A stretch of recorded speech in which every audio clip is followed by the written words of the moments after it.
नमस्कार, मी अर्चना. आजच्या व्लॉगमध्ये तुम्हाला दाखवणार आहे आमच्या सोसायटीमध्ये ना एक छोटंसं देवीचं मंदिर आहे.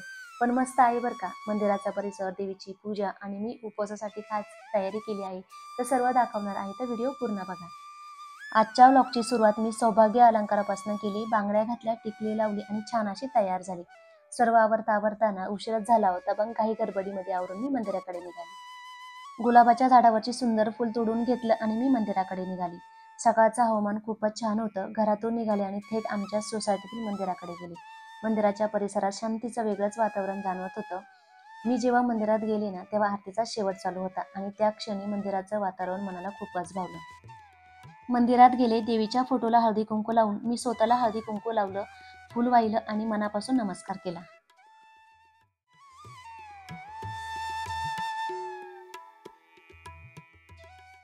देवीच्या नमस्कारासोबत मी थोरा मोठ्यांचे सुद्धा दर्शन घेतलं आणि तिथेच मंदिरासमोर आमच्या महिला मंडळाचं हळदी कुंकू झालं.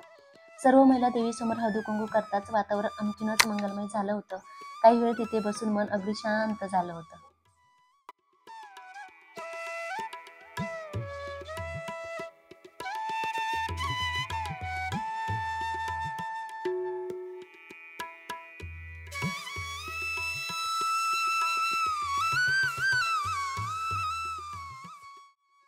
थोडा वेळ मंदिरात घालवल्यानंतर मी घरी परतले. आज उपवास असल्यामुळे खास साबुदाण्याची खिचडी करायचं ठरवलं होतं.